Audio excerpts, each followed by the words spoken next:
பெருகும் பொழுது வாழ்க்கை நன்மையினால நிரப்பப்படுவது உன்னால பார்க்க.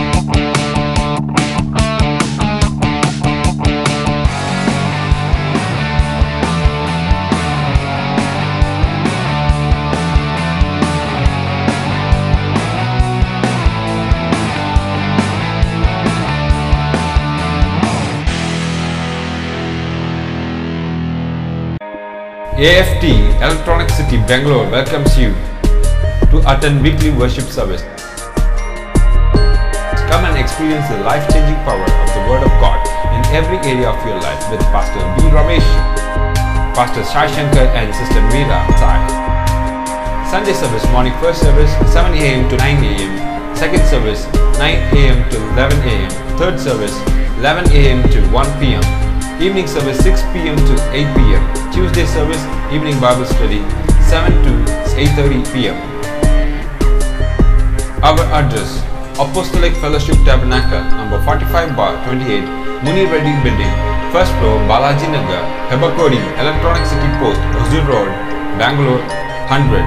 Contact 9866453466, 9986454095, 9972427152. எபேசியர் 2ஆம் அதிகாரம். கிருபையினாலே விசுவாசம் கொண்டு ரட்சிக்கப்பட்டீர்கள், இது உங்களால் உண்டானதல்ல, இது தேவனுடைய ஈவு. ஒருவரும் பெருமை பாராட்டாதபடிக்கு இது கிரியினால் உண்டாதல்ல, ஏனெனில் நற்கிரியைகளை செய்கிறதுக்கு நாம் கிறிஸ்து இயேசுக்குள் சிருஷ்டிக்கப்பட்டு தேவனுடைய செய்கையாக இருக்கிறோம். அவைகள் நடக்கும்படி அவர் முன்னதாக அவைகளை ஆயத்தம் பண்ணி இருக்கிறார். சொல்லுங்கள், ஆயத்தம் பண்ணி இருக்கிறார். பாருங்கள், ஆரம்பிக்கும் போதே கிருபையினாலே விசுவாசம் கொண்டு ரட்சிக்கப்பட்டீர்கள், இது உங்களால் உண்டானதல்ல. சொல்லுங்கள், இது என்னால் உண்டானதல்ல, இது தேவனுடைய ஈவு. சொல்கிற ஒரு மாபெரும் ஊழியக்காரர், அப்போஸ்தலர்களே பிரதான அப்போஸ்தலன், கிட்டத்தட்ட 14 நிருபங்கள் எழுதினவர், உலகம் முழுவதும் கலக்கினவர். வேத வல்லுநர்களாக சொல்கிறாங்க 2000 சபையை போட்டிருப்பார் பால்னு. இன்றைக்கும் பாலுடைய பிரசங்கள் அநேகர் ஆச்சரியத்துக்குள்ளாக்கிருக்கு. ஞானிகளை படித்தவங்களை பெரிய பெரிய ஆட்கள்லாம் தகைக்கிறாங்க. அந்த மாதிரி ஆள் சொல்கிறார் பாருங்கள். இது நம்மால் ஆனதல்ல, இது தேவனுடைய ஈவு. பாருங்கள், இந்த விசுவாச வாழ்க்கைன்னா நிறைய பேர் என்ன நினைக்கிறாங்கன்னா, என்னுடைய விசுவாசம் என்னுடைய விசுவாசம் என்னுடைய விசுவாசம் என்னுடைய விசுவாசம். நம்முடைய விசுவாசம்லாம் ஒன்றுமே கிடையாது. நம்முடைய விசுவாசன்றது எப்படிப்பட்டதுன்னு உங்களுக்கு காமிக்கிறேன். ஏன் அப்படின்னா, நம்முடைய விசுவாசத்தின் மேலே நம்ம ரொம்ப அளவு கடந்த நம்பிக்கையும் அளவு கடந்த காரியத்தை வைக்கிறதுனால தான் நம்ம முன்னேற முடியாமல் தவிக்கிறோம். பாருங்கள், சில நேரத்தில் காரில் 5 கீர் இருக்கும். பாருங்கள், பஸ்லேயே 5 கீர், கார்லேயே 5 கீர். நம்ம அந்த கீர் மாதிரி எப்படின்னா, ஃபஸ்ட் கியரில் போடுவோம், கொஞ்சம் நல்லா போகும்போது செகண்ட் கியரில் போடுவோம், தேர்டு போடுவோம், ஃபோர்த்து போடுவோம், நல்லா போகும்போது 5th ஆறாமல் போவோம். திரும்ப ஏதாவது ஒரு பிரச்சனைனா டவுன் ஆக்கிடணும். ஏன்னா கார் ஸ்லோவான கியரை என்ன பண்ணி ஆகணும், குறைச்சி ஆகணும். குறைச்சி திருப்பி 2வது 3வதுல வந்துடுவோம். அதே மாதிரி நம்ம விசுவாசமும் ஒரு கியர் பாக்ஸ் மாதிரி. சில நேரத்தில் நல்லா டாப்பில் போகும்போது கோயிலில் பார்த்தீங்கன்னா அல்லேலூயா ஆமென் அல்லேலூயா அப்படியே சத்தம் தான், ஆர்ப்பரிப்பு தான், கர்த்தருக்கு ஸ்தோத்திரம் தான். அதே கொஞ்சம் பிரச்சனை டவுன் ஆகட்டும் பாருங்கள், அப்படியே ஃபஸ்ட் கியரில் வந்த மாதிரி ஆகிடும். இடிச்சு போகும். பார்த்துருக்கீங்களா ஃபஸ்ட் கியரில் வண்டி ஓட்டும் போது? ஏன்னா என்னன்னு தெரில பிரதர், கர்த்தர் ஏன் நடத்துகிறாருன்னு தெரில. கொஞ்சம் நல்லா போச்சுன்னா செகண்ட் கியர் லிஃப்ட் பண்ணிடுவோம். பரவாயில்ல பிரதர், ரொம்பன்னு சொல்ல முடியாது, சுமாராக இருக்குது. அப்படியே இன்னும் கொஞ்சம் நல்லா போச்சுன்னா தேர்ட் கியரை தட்டுவோம். பரவாயில்ல பிரதர், பரவாயில்ல, மோசம் இல்லை. எப்படி மோசம் இல்லை அப்படின்னு இன்னும் கொஞ்சம் நல்லா போனால் தான் 4th வருவோம். வந்து சொல்லுவோம், பரவாயில்ல சார், ஒரு 80% நல்லா வருதுன்னு நினைக்கிறேன். அப்போ விசுவாசம் பாருங்கள், ஒன்று டாப்பில் போகுது, இல்லை மீடியமாக போகுது, இல்லை ஸ்லோவாக போகுது, இல்லைன்னா ஒன்றுமே இல்லாமல் அவிசுவாசனோட உட்காந்துருப்போம். நான் ஜெபிக்க மாட்டேன், நான் வேதம் வாசிக்க மாட்டேன், நான் கோயிலுக்கு போக மாட்டேன்னு கோச்சின்னு உட்காந்து உடனே கர்த்தர் அப்படியே வருத்தப்பட்டு பரலோகத்தை மூடி ஓடி வந்து உங்ககிட்ட உட்காந்து, மகனே அப்படிலாம் பண்ணாதப்பா, நீ வரலன்னா ஜெபிக்கலாம், என்னப்பா ஆகுது, ஆத்துமாலாம் செத்து போயிடுமாப்பா, நீ தான் ஜெபிச்சு ஆகணும் அப்படின்லாம் வந்து நிற்கிறதும் கிடையாது. அவர் உங்களை கண்டுக்கவே மாட்டார், சட்டையே பண்ண மாட்டார். உண்மைதானே? பசங்களை கூட பாருங்கள், ஒரு முறை 2 முறை சோறு ஊட்டுவோம், துப்பினே இருந்துச்சுன்னா 3வது என்ன பண்ணுவோம், சிப்பா அப்படின்னு தூக்கி போட்டுருவோம். கண்டிப்பாக வயிறு என்ன பண்ணும், தானாக வந்து பிடிச்சி இழுக்கும். நீங்கள் வேணா பாரு, ரொம்ப போஸ்ட் பண்ணிலாம் ஊட்டாதீங்க. 2 டைம் விடுங்க, 3வது டைம் என்ன பண்ணும், காஞ்ச கம்பை கொடுத்தா கூட வாயில் திறந்து போட்டு சாப்பிட்றோம். ஏன்னா பசி ஒன்றும் முடியாது. உள்ளுக்குள்ளே ஏற்கனவே ஒரு மிஷின் அங்கே வேலை செஞ்சுட்டு இருக்குது பாருங்கள். அந்த மாதிரி தான் கர்த்தர். எவ்வளோ தூரம் போறே பாரு, நான் வேணான்னா நீ பார்த்துக்கிறியா, சரி பார்த்துக்க, நான் என்ன பண்ண முடியும், ஒதுங்கி நிற்க போகிறார், அவ்வளோதான். ஒன்று உங்களை அப்படியே வற்புறுத்தி அப்படியே வந்து உங்களை நீ இல்லைன்னா அப்படிலாம் பேசுகிறதே கிடையாது. நிறைய பேருக்கு இந்த சர்க்கஸில் நிறைய தெரிஞ்சு வச்சுன்னு இப்படி போயிட்டு இருப்பாங்க பாருங்கள். அதனால தான் விசுவாசத்தில் தோல்வி அடைகிறோம். ஏன்னா நம்ம விசுவாசத்துடைய லிஃப்ட்டை பார்க்குறோம். சில நேரத்தில் வந்து நம்ம விசுவாசத்தை பார்க்கும்போது அப்படி ஏற தாழ்வு இருக்குது. ஆனால் கர்த்தர் மேல் நம்ம விசுவாசத்தை வச்சோம்னா அது எப்போவுமே டாப்பாக இருக்கும். எப்படி விசுவாசத்தில் ஜெயிக்கிறது ரொம்ப சிம்பிளாக கற்று தர பாருங்க. உங்களை நீங்கள் மாற்றிக்கிறதா இருந்தால் ஏசு அவசியமா? உங்களை நீங்களே மாற்றிக்கிறதுக்கு ஏசு அவசியம் கிடையாது. பாருங்க, நம்மளை எல்லாரையுமே மாற்றுகிறவர் யார்? ஏசுங்க. உங்களையும் என்னையும் சேர்த்து மாற்றுகிறவர் யார்? ஏசு. அதனால தான் நம்ம பார்வை முழுவதும் யார் மேலே இருக்கணும்? ஏசு மேலே இருக்கணும். பாருங்கள், அப்போ நம்ம எண்ணம் முழுவதும் அவர் மேலே திரும்பணும், அவரை நோக்கி பார்க்கணும், அவரை கற்றுக்கணும். பாருங்கள், அப்போ விசுவாசன்றது எங்கே இருக்குன்னா இயேசுகிட்ட இருக்குது. அதனால தான் அவரை கொண்டு சொல்லுங்கள், அவரை கொண்டு. இப்போ நம்ம முழுமையும் எங்கே பார்க்கணும்னா இயேசுவை பார்க்கணும். அப்போ விசுவாசம் எங்கே இருக்குன்னா இயேசுவில் இருக்குது, இயேசுவை பார்க்கணும். அதனால தான் நிறைய பிரச்சனையே. உதாரணத்துக்கு சொல்ல பாருங்க, இயேசுவை சென்டரில் வச்சுருங்க. சுகம், பொருளாதார செழிப்பு, நல்வாழ்வு, உங்கள் தேவை, உங்கள் வேலை எல்லாத்தையும் சுற்றி வச்சுருங்க. இப்போ உங்கள் விசுவாசத்தை எப்படி ஆக்ட் பண்ணுறீங்கன்னா, சுகத்து மேலே போயிடுறீங்க. ஆண்டவரே, அந்த சுகத்துக்காக நீங்கள் விசுவாசிக்கிறீங்க. அந்த சுகத்தின் மேலே உங்கள் எண்ணம் வருது, அந்த பொருளாதார செழிப்பு மேலே எண்ணம் வருது, உங்கள் நல்வாழ்வு மேலே எண்ணம் வருது, உங்கள் குடும்பத்தின் மேலே அந்த விசுவாசம் போகுது. விசுவாசம் முழுவதும் எங்கே போகுதுன்னா தேவைகள் மேலேயும் பொருட்கள் மேலேயும் சுகத்தின் மேலேயும் திரும்புது. அப்படி போகக்கூடாது. விசுவாசம் இயேசு மேலே திரும்பணும். அதுமாதிரி தெரியும், விசுவாசம் இயேசு மேலே திரும்பணும். பாருங்கள், ஒரு வால் கிளாக் எடுத்துங்க, இல்லை கையில் இருக்கிற கடிகாரத்தை எடுத்துங்க. உள்ள ஒரு மெக்கானிசம் இருக்கும். அந்த மெக்கானிசம் சென்டரில் இருக்கும். அந்த ஒரு பல் ஒன்றோட தான் சுற்றிட்டு இருக்கும். முள்ளு மூவ் ஆகினே இருக்கும். பாருங்கள், முள்ளு மூவ் ஆகிறதுனால மெக்கானிசம் வேலை செய்யல நினைக்காதீங்க. அந்த மெக்கானிசம் சரியாக மூவ் ஆகிறதுனால தான் முள் 1, 2, 3, 4 நமக்கு நேரத்தை காமிக்கிறது. அதே மாதிரி தான் பாருங்கள், விசுவாசன்றது இயேசு கிறிஸ்து, அவர் தான் மெக்கானிசம். அவர் மேலே நம்ம விசுவாசத்தை ஃபிக்ஸ் பண்ணிங்கன்னா உங்களுடைய நல்வாழ்வுன்ற கடிகாரத்தின் நேரத்தை அவர் சரியாக காட்டுறாரு. எதுவுமே நான் சொன்னது சரியாக விளங்குது.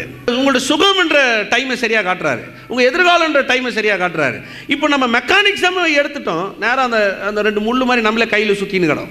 ஆண்டவரே, நான் சுகத்துக்காக விசுவாசிக்கிறேன், நன்மைக்காக விசுவாசிக்கிறேன், எனக்கு நல்வாழ்வு தாரும், இப்படி சுற்றின்னு போகிறோம் பாருங்கள். அதனால தான் நம்ம வாழ்க்கையில் அந்த விரக்தியும் வேற்றுமையும் வருது.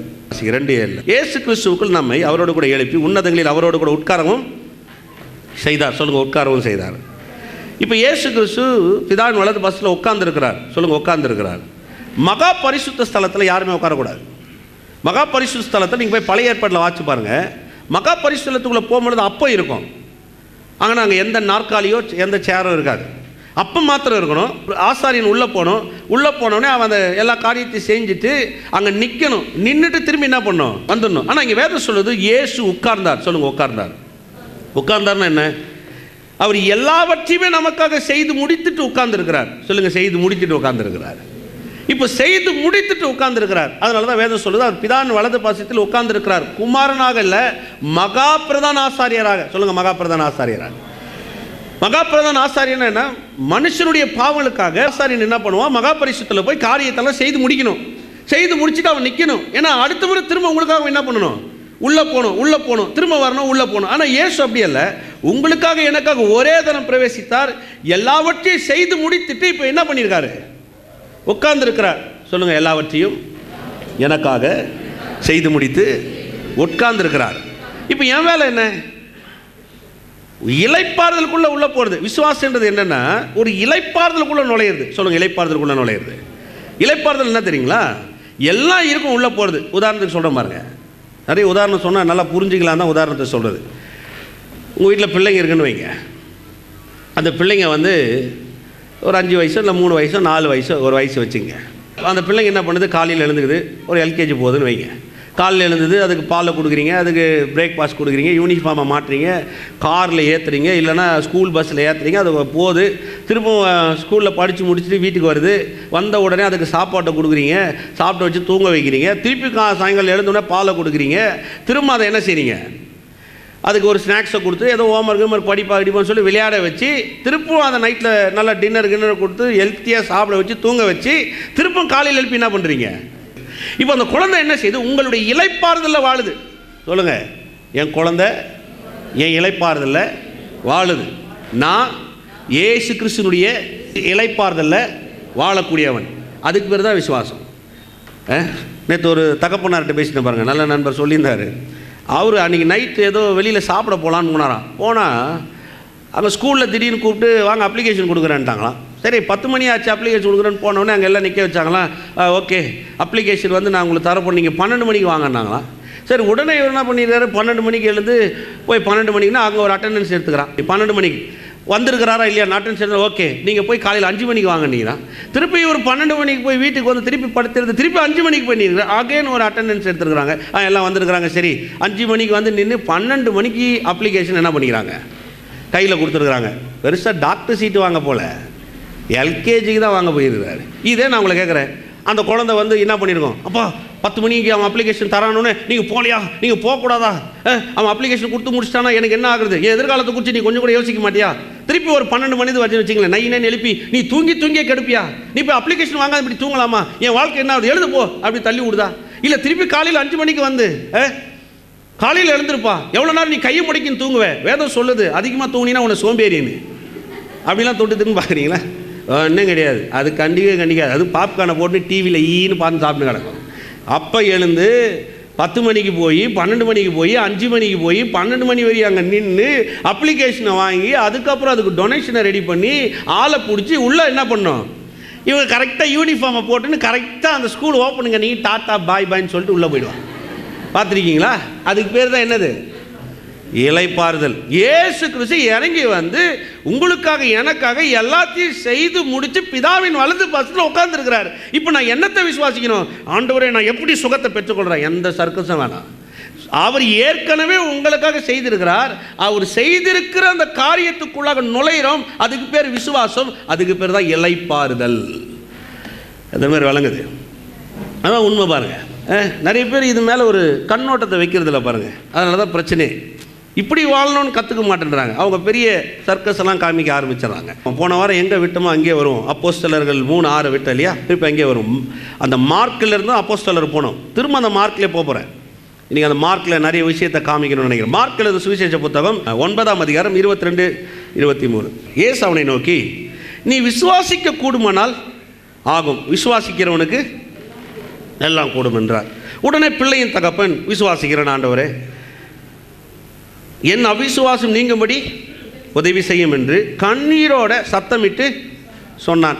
இதை வச்சு தான் நிறைய பேர் சொல்கிறாங்க, உன் விசுவாசத்தின்படி உனக்கு ஆக கடவுது, உன் விசுவாசத்தின்படி உனக்கு ஆக கடவுது. நான் கேட்குறேன், இவன் விசுவாசத்தோடு நின்றுந்தானா சொல்லுங்கள்?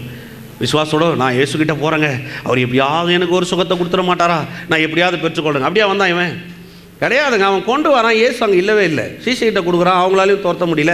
அதுக்கு இயேசு அவனை பார்த்து கேட்டு, விசுவாசிக்கிறியா? உடனே அவன் சொல்கிறான், ஆமாம் ஆண்டவரே நான் விசுவாசிக்கிறேன், என் அவிசுவாசம் நீங்கும்படி உதவி செய்யும். அப்போ அவ்வளோ நேரம் அவன் எப்படி நின்றுருக்கிறான்?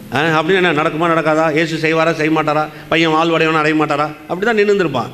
அங்கே சீசர்லாம் நிற்கிறாங்க, நம்மளும் பல மணி நேரம் போராடி பார்த்தோம், பல மணி நேரம் போராட்டத்துக்கு அப்புறமும் இந்த பையன் இப்படியே இருக்கிறான், இவன் விடுதலை ஆக மாட்டாங்கன்னு நினைக்கிறேன். 9 பேர் அங்கே நிற்கிறாங்க, ஏன்னா 3 பேர் இயேசு கூட போயிருந்தாங்க, 9 பேர் அங்கே நிற்கிறாங்க. இப்போ அவங்க மனதில் என்ன இருந்திருக்கும் சொல்லுங்கள்? ஏன்னா அவங்களால என்ன சொல்கிறாங்களே, உங்கள் சீஷரால் இது கூடாமல் போயிடுச்சு அப்படின்னா அந்த 9 பேர் மனதில் என்ன நிறைஞ்சிருக்குது, அவிசுவாசம் நிறைஞ்சிருக்கு. பேய் ஓடல, இப்போ அந்த பையன் அப்படியே கிடக்கிறான். இப்போ அந்த பையன் வந்து சுயநலம் இருக்கிறான், அவனுக்கு பிசாசு பிடிச்சிருந்தாலும் அவனால் விசுவாசிக்க முடியாது. இப்போ 3 பேருக்குமே அங்கே விசுவாசம் கிடையாது. அந்த பையன் சுகமானது யாருடைய விசுவாசத்தினால சொல்லுங்கள்? யாருடைய விசுவாசத்தினால? அந்த தகப்பனுடைய விசுவாசத்தினாலையா? இல்லைங்க, விசுவாசிக்கிறவனுக்கு எல்லாம் கூடும். அப்போ விசுவாசிக்கிறவனுக்கு எல்லாம் கூடும் சொல்லி அவர் அந்த பையனுக்கு என்ன பண்ணார், விடுதலை பண்ணார். அப்போ அவர் எதை விசுவாசிக்கிறாரு சொல்லுங்கள்? யார் விசுவாசித்தாங்க சொல்லுங்கள்? யாருங்க விசுவாசிச்சது? இப்போ அவர் என்ன சொல்றாரு, விசுவாசிக்கிறவனுக்கு எல்லாம் கூடும். இப்போ அவர் சொல்றாரு விசுவாசிக்கிறவனுக்கு எல்லாம் கூடும். அப்போ விசுவாசம் யாருடையது? நல்லா சொல்லுங்க, விசுவாசம் யாருடையது? அப்போ விசுவாசம் என்றது ஒரு மாபெரும் ஈவு. கிருபை வந்து பாருங்க, நான் சொல்லியிருக்கேன், கிருபையினுடைய வேலையே கொடுக்கிறது, கிருபையுடைய வேலையே நம்மளை வாழ வைக்கிறது. கிருபையினுடைய மகா பிரதான ஈவு எதுன்னு பார்த்தீங்கன்னா விசுவாசம். கிருபையினுடைய மகா பிரதான ஈவு எதுனா விசுவாசம். அதனால தான் பாருங்கள், விசுவாசத்தின் மேலே எப்பவும் நம்ம கண்ணை வைக்கிறோம். நிறைய பேருக்கு இந்த பூமியில் வாழும் போது இதன் மேலே ஒரு பெரிய நாட்டம் இல்லை. ஒரு சிலர் என்ன நினைக்கிறாங்க, அளவுகோலை வச்சுக்கிறாங்க. இன்றைக்கி உங்களுக்கு எந்த அளவுகோலும் வேணாம், எல்லா அளவுகோலையும் நான் மாற்றி போட போகிறேன், அவரை மாதிரி இல்லை இவரை மாதிரி இல்லை, அவருக்கு நிறைய விசுவாசம் இருக்குது, இவருக்கு நிறைய விசுவாசம் இருக்குது, அவர் ரொம்ப விசுவாசத்தில் வல்லவர், அவர் மலை மேலே ஏறுவார், நான் மவுண்டனில் கீழே தான் நிற்பேன், அப்படிலாம் கிடையாது. எல்லாருக்குமே விசுவாசத்தை தேவன் கொடுத்துருக்கிறார். அந்த ஒரே விசுவாசம் ஆண்டவராகிய இயேசு. அதான் காமிக்க போகிறேன். ரொம்ப சிம்பிளாக ஜெயிக்கலாம், பவர்ஃபுல்லாக வாழலாம். அப்போ அங்கே இயேசு சொன்ன உடனே, செஞ்ச உடனே, அந்த காரியத்தை செஞ்ச உடனே எல்லாரும் அவரை பார்க்குறாங்க, ஆச்சரியப்படுறாங்க. அங்கே யாருடைய விசுவாசமும் செயல்படல, இயேசு கிறிஸ்துனுடைய விசுவாசம். இதை தான் எடுத்தோம். அப்போஸ்தலர்கள் 3:6, 3ஆம் அதிகாரம் 6வது வசனம் 12-16 பார்ப்போம். பேதுரு அந்த தேவாலயத்துக்கு வராரு. பேதுரு யோவானும் அந்த தேவாலயத்துக்கு வராங்க பாருங்கள். பேதுரு எவரும் தேவாலயத்துக்குள்ளே அங்கே வந்து நிற்கிறாங்க. நின்றுட்டு பேதுரு சொல்கிறாரு, நசரேயனாகிய இயேசு கிறிஸ்து நாமத்தில் எழுந்து நடன. அவனை பிடிச்சி தூக்கி விட்டார். என்ன பண்ணாராம்? தூக்கி விட்டார். பாருங்கள், இதுதான் ரொம்ப முக்கியம். இந்த வார்த்தை வந்து ரொம்ப வேதத்தில் சில இடத்துல ரொம்ப கவனமாக சொல்லப்படும், ஆழமாக சொல்லப்படும். தூக்கி விட்டான். சொல்லுங்கள், தூக்கி விட்டான். நசரேயனாகிய இயேசு கிறிஸ்துவின் நாமத்தினால எழுந்து நட என்று சொல்லி அவனை என்ன பண்ணானா? தூக்கி விட்டான். பாருங்கள், ஒரு ஊழியக்காரங்க செய்ய வேண்டிய வேலை என்னன்னா, ஒவ்வொரு மனுஷனுக்கும் நசரேயனாகிய இயேசு கிறிஸ்துவின் நாமத்தினால அவனை தூக்கி விடணும். அவனை சுமந்து கொண்டு போகக்கூடாது. எல்லாவற்றுக்கும் எனக்கு ஃபோன் பண்ணேன், நான் செய்கிறேன், எல்லாவற்றையும் நான் பார்த்துக்கிறேன், நீங்கள் எதுவும் யோசிக்காதீங்க, நான் உங்களுக்காக உபவாசம் ஜெபம் பண்ணுறேன், நான் உங்களுக்காக கண்ணீரோட ஜெபம் பண்ணுறேன், நான் உங்களை ஜெயிக்க முடியாது. தன்னுடைய விசுவாசத்தையோ மனுஷனுடைய விசுவாசத்தையும் அங்கே பேசல. அவர் அங்கே பேதுரு சொல்ற பிறகு நசரேயனாகிய இயேசு கிறிஸ்து நாமத்தில் எழுந்து நட. நசரேயனாகிய இயேசு யாருன்னு காமிச்சு தூக்கி விடணும். அதுதான் ஒரு ஊழியக்காரனுடைய வேலை, ஒரு சபையினுடைய வேலை. ஊழியத்தில் இருக்கிற 5 ஊழியத்தினுடைய எக்ஸ்போஸும் அவங்களுடைய தாக்குதல் எது மேலே இருக்குன்னா கிறிஸ்து மேலே கொண்டு போய் காமிக்கணும். அதனால தான் பேதுருவும் யோவானும் அங்கே நிற்கும் பொழுது அவனை பார்த்து சொல்லுங்க, எழுந்து நின்று நட. சொல்லுங்க, எழுந்து நட. இதை தான் செஞ்சாங்க. நசரேயனாகிய இயேசு நாமத்தை பேசி அவனை எழுப்பி நிற்க வைக்கிறாங்க. இன்றைக்கி நிறைய பேர் பார்த்தீங்கன்னா தங்களை பேசுவாங்க. அதெல்லாம் நீங்கள் யோசிக்காதீங்க சிஸ்டர், உங்கள் பிரச்சனையாக நான் பார்த்துக்கிறேன், வாங்க, ஒன்றும் பிரச்சனை இல்லை, நான் 3 நாள் உபவாசம் பண்ண போகிறேன், நான் அதில் உங்களுக்காக பார்த்துக்கிறேன், ஒன்றும் நடக்காது. ஏன்? இது யாருடைய ஃபெய்த்து? அவருதுங்க. விசுவாசம் யாருடையது? சொல்லுங்கள், யாருடையது? அதனால தான் பாருங்கள், அநேக நேரத்தில் சொல்கிறேன், இன்றைக்கி அநேக கிறிஸ்துவர்கள் மற்றவங்களை சார்ந்து, மற்றவங்க விசுவாசத்தை சார்ந்து, ஏன் தங்கள் விசுவாசத்தை சார்ந்து இப்படி போகிறதுனால தான் விசுவாச வாழ்க்கை வெற்றி அடையலை. நம்ம எல்லோருமே இயேசுடைய விசுவாசத்து மேலே சார்ந்துக்கணும். ஏமேன் சொல்லுங்கள், இயேசு விசுவாசத்து மேலே சார்ந்து. அப்போஸ்தலர்கள் 3:12. பேதுரு அதை கண்டு ஜனங்களை நோக்கி, இஸ்ரவேலரே, இதை குறித்து நீங்கள் ஆச்சரியப்படுகிறது தானே? அவன் ஜனங்கள்லாம் ஓடி வந்துட்டாங்க பாருங்கள், எல்லாம் திரளான ஜனம் சூழ்ந்துருக்காங்க. பார்த்து சொல்லுவாங்க, இதை குறித்து நீங்கள் ஏன் ஆச்சரியப்படுறீங்க? நாங்கள் எங்கள் சுய பக்தினாலாவது, சுய சக்தினாலாவது, சுய பக்தினாலாவது இவனை நடக்க பண்ணினோம் என்று நீங்கள் எங்களை எதை காமிக்கிற சொல்ல? நானும் யோவானும் எவ்வளோ நேரம் ஜெபம் பண்ண தெரியுமா? நானும் யோவானும் என்ன பண்ணியிருந்தோம் தெரியுங்களா? நானும் யோவானும் இயேசுகிட்ட எப்படி பயிற்சி எடுத்து தெரியுங்களா? நானும் யோவானும் எப்படி வளர்ந்தோம் தெரியுமா? அதை பேசுனாரா? எப்படி பேசுகிறாரு? இது எங்கள் சுய சக்தி இல்லை, சுய பக்தி இல்லை. அப்படின்னா எங்களை சார்ந்தது அல்ல, இது யாரை சார்ந்தது? பாருங்க, அங்கே ஜனங்க சூழ்ந்து நிற்கிறாங்க. இவங்க தங்களை காமிக்கல. நீ நல்லா பார்த்தியா? நீ வந்து பாரு, நாங்கள் எப்படி அவனை நிற்க வச்சோம் உனக்கு தெரியுமா? நீ பார்த்தியா? பார்க்கலையா தம்பி? நீ கொஞ்சம் ஒதுங்க. அந்த சிஸ்டர் கொஞ்சம் பார்க்கலையா? நீ வந்து பாரு, அவன் எப்படி நடந்தான் தெரியுமா? நாங்கள் எப்படி தூக்க விட்டோம் தெரியுமா? இந்த பேய் எப்படி ஓடிச்சு தெரியுமா? பிரதர் நீங்கள் ஒத்துங்க பிரதர், நீங்கள் வந்து பாருங்க பிரதர், எப்படி நினச்சி பார்த்தீங்களா? அதெல்லாம் அவசியம் கிடையாதுங்க. எந்த மனுஷனாலும் கிடையாது, சுய சக்தினாலும் கிடையாது, சுய பக்தினாலும் கிடையாது. அவர் சொல்றாரு பாருங்க, சுய சக்தினாலும் கிடையாது, எங்கள் சுய பக்தினால அது இவனை நடக்க பண்ணினோம் என்று நீங்கள் எங்களை.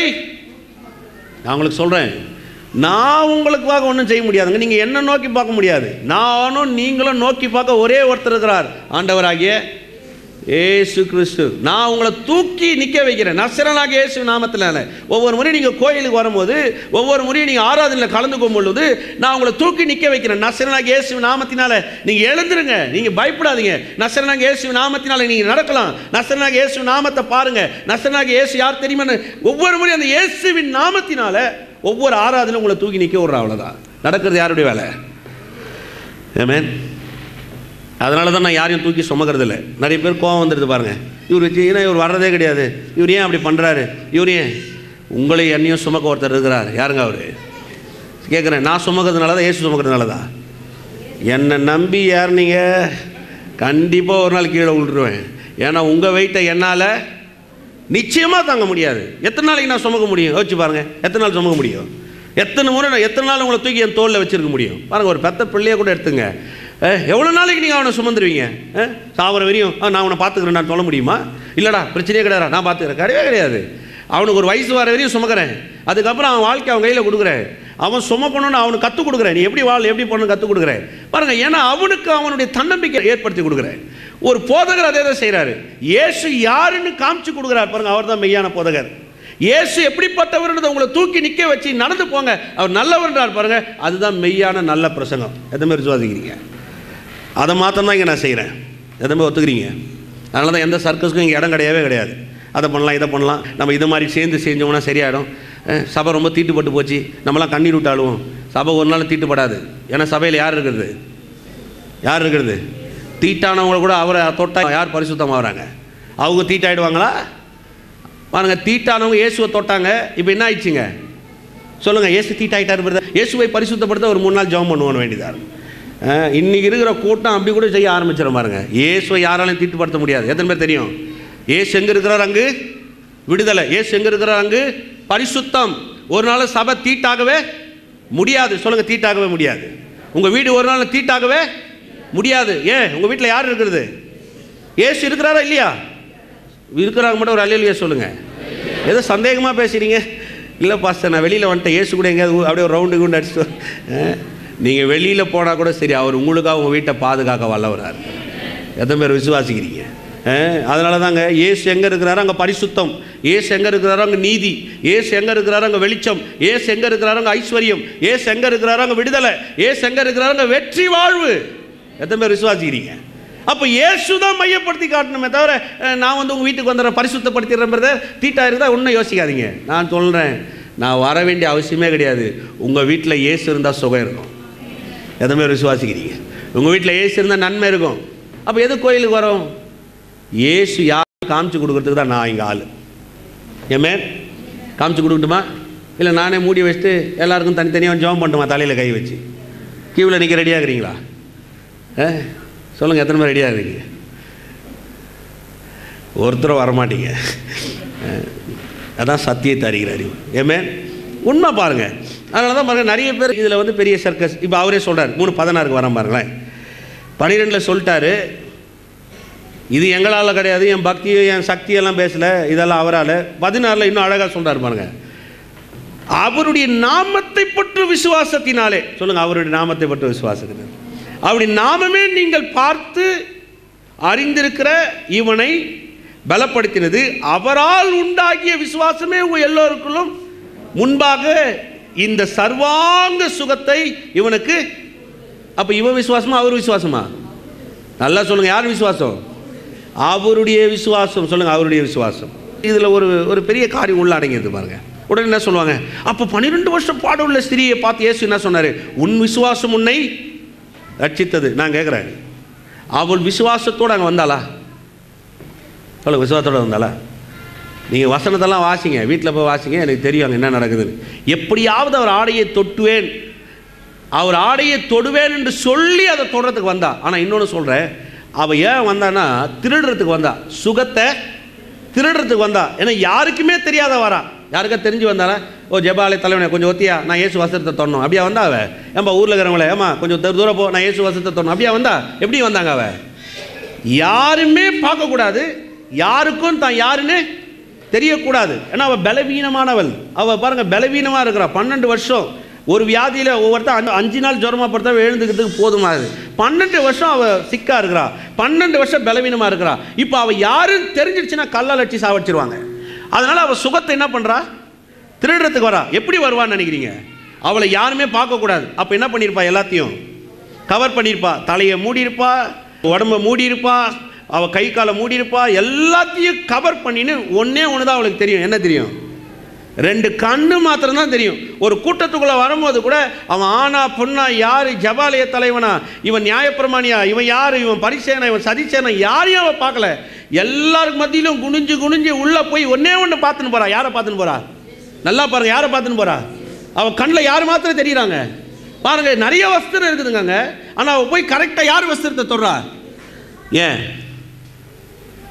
அவள் ஒன்றே ஒன்று தான் பார்க்குறா. இயேசுவும் இயேசு வஸ்திரம் தான் அவன் கண்ணுக்கு படுது.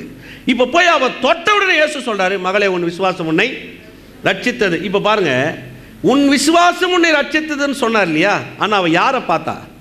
இயேசு. அப்போ அவருடைய விசுவாசம் அவளுக்கு சுகம் கொடுத்தது. இவ விசுவாசம் யாருன்னா இயேசு. நான் சொல்றது விளங்குதா இல்லைங்களா? இவ சுகத்துக்காக அவர்கிட்ட வரல, இயேசுக்காக அவர்கிட்ட வந்தா. விளங்குதா வரலைங்களா? நம்ம சுகத்துக்காக அவர்கிட்ட போகக்கூடாதுங்க. சுகம், செழிப்பு, நன்மை, பொருளாதாரம் அப்படி அவர்கிட்ட போகக்கூடாது. அப்படி போனீங்கன்னா அந்த விசுவாசம் தோல்வி அடையுது. நீங்கள் இயேசுன்ற ஒருத்தர்கிட்ட டைரெக்டாக வாங்க, உங்கள் வாழ்க்கையில் எல்லாமே உங்களுக்கு கிடைக்க ஆரம்பிக்கும். ஆமென். எதுவும் பார்க்கக்கூடாது. பாருங்க, அவள் எதுவுமே பார்க்கல, இந்த பக்கம் பார்க்கல, அந்த பக்கம் பார்க்கல. ஏன்னா எல்லாத்தையும் கவர் பண்ணிக்கிட்டா, எல்லாத்தையும் மூடிக்கிட்டா, முகப்பட மூக்கு உள்பட எல்லாத்தையும் மூடிக்கிட்டா, கை கால் யாருக்குமே தெரியக்கூடாது. ஏன்னா தெரிஞ்சா இவ தான் அவன் தெரிஞ்சிச்சுன்னா உடனே கல்லால் அடித்து இல்லைன்னா ஜோராக கொஞ்சம் தள்ளி இருந்தால் கூட என்ன பண்ணுவா, போய் விழுந்து செத்து போயிருப்பா. ஏன்னா பலவீனமான சரி 12 வருஷம். ஆனால் அவள் எதையும் பார்க்கல. அவள் கண்ணில் இருந்தது ஒன்றே ஒன்று. யாருங்க? உங்களுக்கு நான் சொல்கிறேன், எதையும் பார்க்காதீங்க, உங்களை கூட பார்க்காதீங்க. அவளுக்குள்ள கூட பிரச்சனை இருந்துச்சு. அவளுக்கு என்ன இருந்துச்சு? எத்தனை வருஷமா அவள் அதையும் பார்க்கல, தண்ணியும் பார்க்கல, மற்றவங்களையும் பார்க்கல. யாரை பார்த்தா அவள்? அதுதான் ஃபெய்த். உங்களையும் பார்க்கக்கூடாது, மற்றவங்களையும் பார்க்கக்கூடாது, இயேசு மாத்திரம் பார்த்துட்டீங்கன்னா அதுக்கு பேர் தான் விசுவாசம். அது பேர் விளங்குது. சொல்லுங்க, நான் இயேசு மாத்திரம் பார்க்குறேன். அப்போ அங்கே ஒருத்தர் வேலை செய்கிறார். உன் விசுவாசம் உன்னை விசுவாசிக்கிறவனுக்கு எல்லாம்.